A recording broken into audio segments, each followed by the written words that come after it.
About this before. We know that airframe icing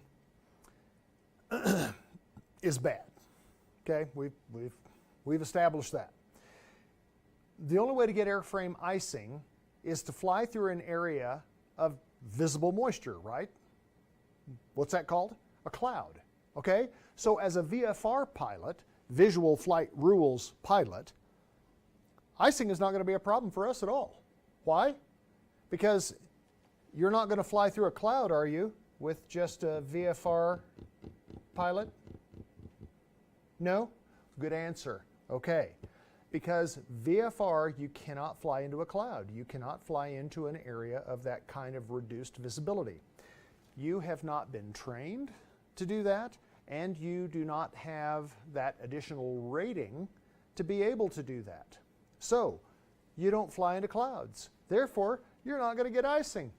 Cool. That was the shortest chapter that you've ever had, isn't it? Isn't that cool to be done with that? Oh no, wait a minute. That's right. We teach instrument flight rules in this class also, don't we? Yes. That allows you to fly into a cloud. You ready? Well, in some cases, flying into a cloud with the right conditions and the right training, it's a non-event. But sometimes it is. So the difference between VFR and IFR flying is that it's pretty easy to understand your visual flight rules and when you go and no-go, make those decisions. From an IFR standpoint, it's a little bit different. Now that you can, you've got to ask yourself if you should. So that's kind of what we're talking about here with this section in icing. Okay, so here we go. So when we look here at chapter 33, there are a lot of problems with airframe icing, with an aircraft that is trying to ice up. If you look right here under that big 3.3, you can see this right here in the margins where it says, icing can be extremely hazardous to aircraft. See? It says it right there. So, these are some of the problems that can happen flying into icing conditions. First of all, do you think it's going to affect the aerodynamics of your aircraft? Absolutely. Because what it can do is that it can actually change the camber of the wing on your airplane, and you can lose lift by like 30% lift with all the icing happening on your aircraft. Well, it's not even just the lift that you lose that is a problem, is the drag that's created by now with all this rough surface all over your airplane now. And so now you've got up to a 40% increase in drag. That can also be a drag. Yeah, I said it. How can you lose engine power flying through icing conditions? Well, remember you have an air intake in the front of your airplane for the air going in your engine, right? Think that ever freezes over? It sure can. And if that happens, now you're not getting air in that engine. You got to have three things to keep that engine running, right? Fuel, air, and spark. Well, if you get rid of the air, what do you got? You got a dead engine, and that can be a problem. Weight increases. Do you think that water weighs anything? Yep. You know, a little bit more than 8 pounds a gallon, right? So if we look at this and we look at the weight increase, not to mention the CG change that you can have on your airplane, now not only do you have a heavy airplane, but you may have an airplane that's completely out of balance. And it may ultimately be unflyable based on that change in the CG. What about getting that pitot tube blocked out there? Well, now you don't have an airspeed indicator. That's a bummer. And what happens if those static vents get clogged up on the side of your airplane or on the diamond on the back side of your pitot blade? Well, if that happens, now you've lost several instruments. It's true, we have alternate static source, so you may be able to get the function of your altimeter and your vertical speed indicator back, but you're not going to get your altimeter back if you have a clogged pitot tube. So, what about the other things hanging off your airplane? Like your GPS receivers and antennas. What about your communication antennas? What happens if those things get all iced up? Well, you may not be able to communicate as well. You may not be able to receive the signals necessary for navigation. So that's a problem. Also, What do you think is going to happen to the windscreen of your airplane? By the way, we purists call that a windscreen on an aircraft, not a windshield, windscreen. Screen. So, when that ices up, or in some cases can frost up, well, now you're not seeing out the front of your airplane. Think that's going to get your attention? Yeah, probably so. This is another thing to kind of keep in mind. Most everybody knows where the heater is on their airplane and how to turn the heater on or off. But do you know how to get it turned on and get that lever moved for defrost to the defrost position in your airplane? You better know where that is, and I'll show you why here in just a minute. So, pilot reports or PIREPs, those are going to be reports that you can receive while you're in the air of pilots who are actually flying through areas of icing, and they're not going to be flying through them very long. Normally, when you encounter icing, your goal is to get out of those icing conditions. So this is why you must leave yourself an out to be able to get out of icing conditions. Even if you have an aircraft that has anti-ice measures on it, you want to get out of those conditions as quickly as possible. So just keep that in mind. SIGMETs, AIRMETs, we haven't really talked about those yet, but significant weather advisories, and we have AIRMETs. Those are going to be one for kind of small airplanes. SIGMETs are the ones for everybody, including the big boys. So we look here at structural icing. So again, remember, two things have to happen for icing to occur on your airframe. One is that there's got to be some form of visible moisture. Second of all, you've got to have a temperature that has to be near the freezing mark. Now that can be just a couple of degrees above it. It can also be a few degrees below it. And so in these conditions, this is where you can expect to get some form of icing if the clouds are right. So, as we say right over here, there must be visible moisture at or near the freezing, and that's where that can form. You can go ahead and read here, this portion here in the margin. You can read that here on your own. One of the things is that we talk about here, that they're talking about, is that you have sort of this average lapse rate, and that's kind of what we had talked about before, which is 2 degrees Celsius per 1,000 feet. But just know that that's an average. That can be different, and it varies in certain conditions. So while that's an average, that's probably not the one that you really want to focus on solely to decide whether or not conditions are right for icing. There are a lot of other elements out there that you can go to kind of find out what that is, and we'll talk about those here in a minute. So that's what they talk about there. There's that. You can read that. I will say this. I am going to read this part here in the margins here.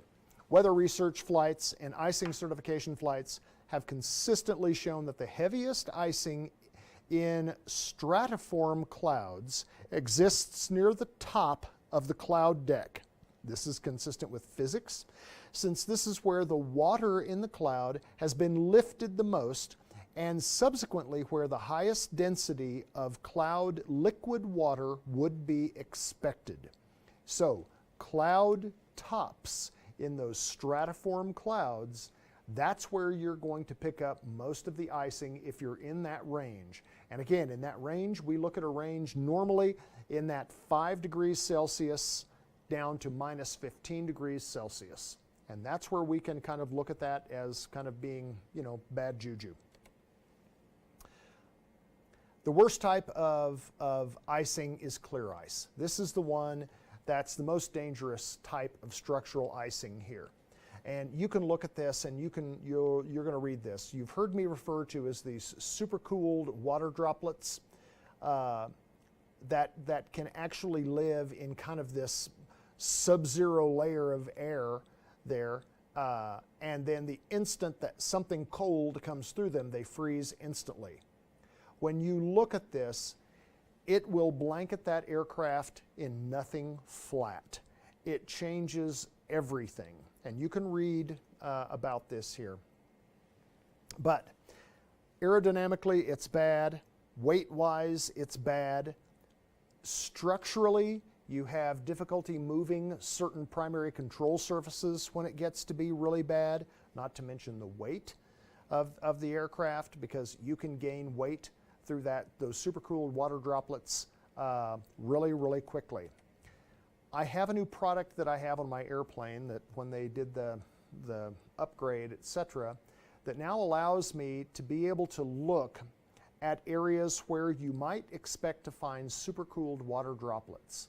And so I can actually look at those. There are some icing warnings that I have on my weather. Again, it's not like a real time. Some of this stuff is kind of historical. It can be as fresh as 7 minutes old, or it can have a latency of 15 minutes or greater. So it's not necessarily there for any form of weather penetration, the weather that I have on my airplane, because I don't have radar on my airplane, but it does give you a pretty good idea sort of at the time that you're about to fly through a particular area, or you're thinking about flying that direction where these conditions exist, that you should kind of be able to avoid those areas. As I do more video work flying that airplane back and forth on this 1,000 nautical mile trip from Aspen to New Orleans, I will be videoing a lot of this. And so as we go throughout the year here, I'll be posting these videos on our channel here as well for you guys to look at, to see what that actually looks like in flying these long cross countries like this, and in flying in IFR conditions. Okay, so yay, go us. You'll be able to look forward to that. So you can read about that. So clear ice is one type. Rime ice is another type. Rime kind of is a little bit different. You get these supercooled water droplets also, again, which kind of freeze just like sort of the clear ice stuff. But there can also be some other things kind of going on, is that you kind of have some trapped air in there as well. And when that air kind of gets trapped in there, it kind of gives that rough, opaque kind of of what they refer to as that crystalline deposit. It's fairly brittle on there, so you can shed that better than you can like a clear ice. But again, it's nothing to fool with any longer than you absolutely have to. Again, leading edges take a hit here with the rime ice. Aerodynamic issues here, as you might expect. That rough constriction of your airflow intake can happen pretty quick, and as well as a significant increase in weight, not waste, goodness.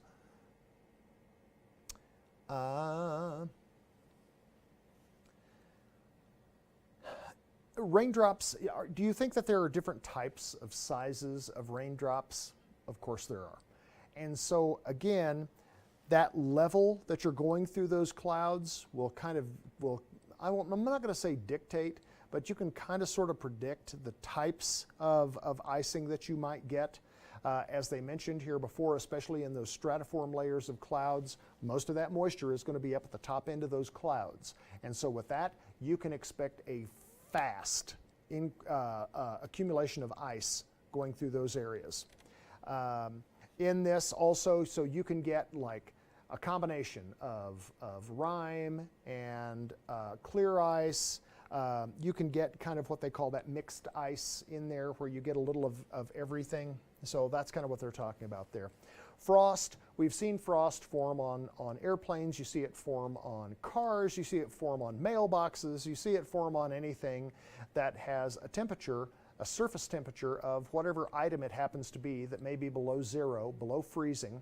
And then you have this moist air that is kind of gently moved over that device, and that ice, the water vapor that is in that air, it will change instantly into ice. And so again, the water vapor, instead of going to liquid, it'll turn in directly into ice, and that's where you get that frost.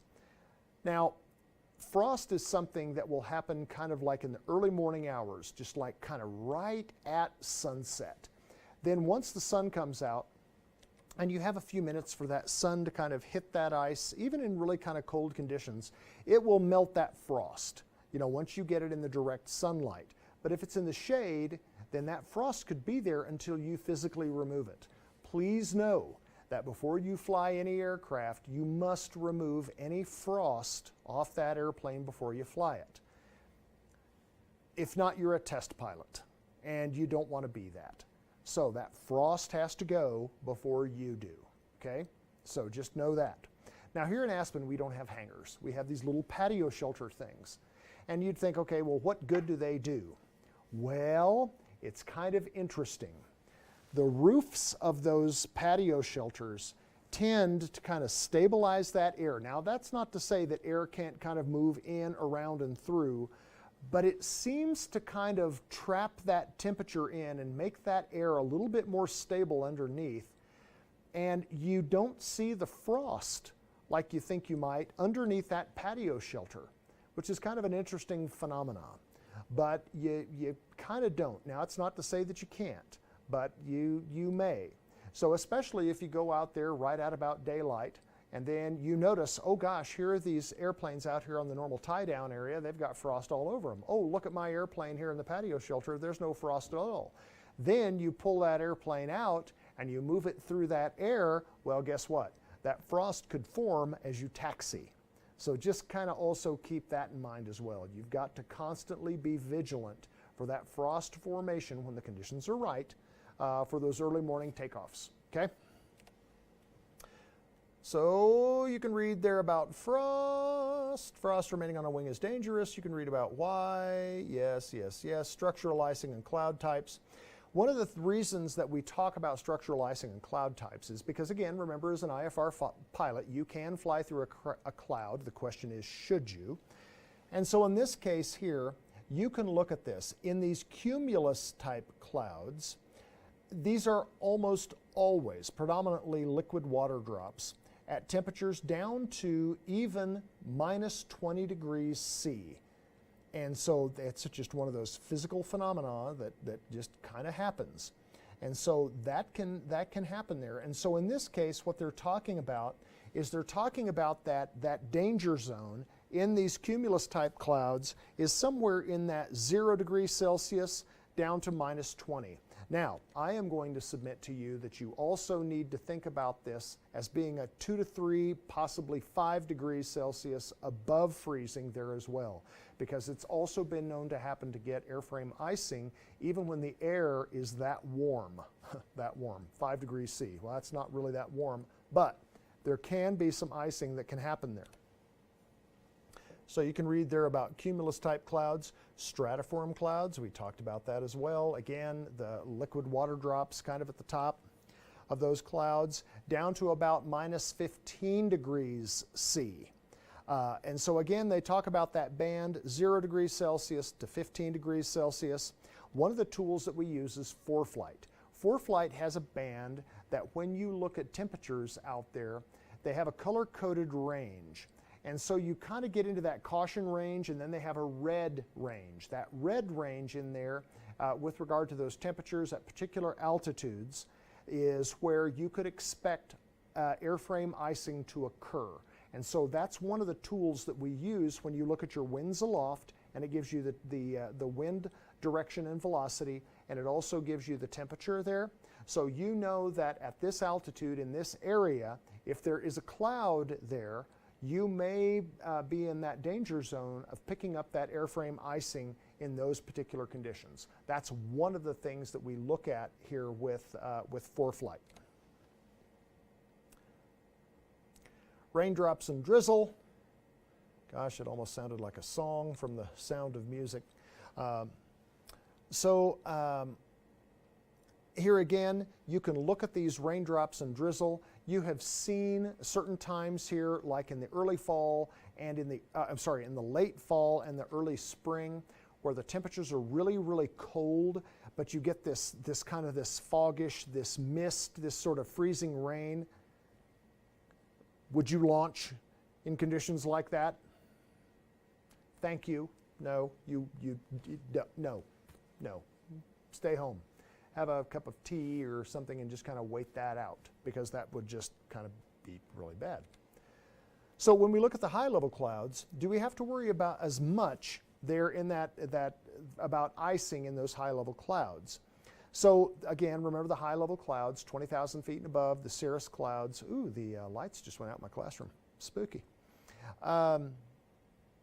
With those, we don't have to worry about the icing as much up there, because everything is below zero, and any kind of visible moisture should be frozen. So they should be ice crystals, and some sub-zero sheet of metal or composite going through these ice crystals, they should not stick. So it's not that likely to get structural icing in those conditions. Now, does that mean that you can't?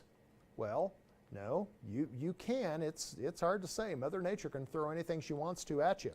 But in those conditions, you would not necessarily expect that icing above that level in that type of cloud. Now, here's one area where I'm going to submit to you that you could. And I'm going to do this, and I'm going to draw a little bit. So if we look at this image here, let's say, for instance, you're an airplane and you're flying this direction. Okay?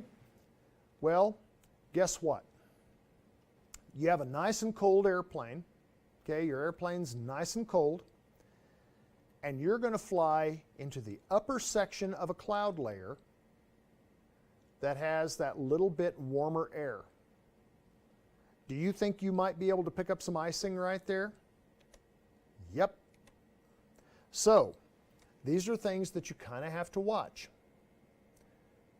Induction icing. So we look at this, a couple different forms of induction icing. Let me turn this off here. Carburetor ice. We've talked about carburetor icing. You guys know about that, and how that carburetor icing can occur even in temperatures of up to 70 degrees Fahrenheit when the conditions are right.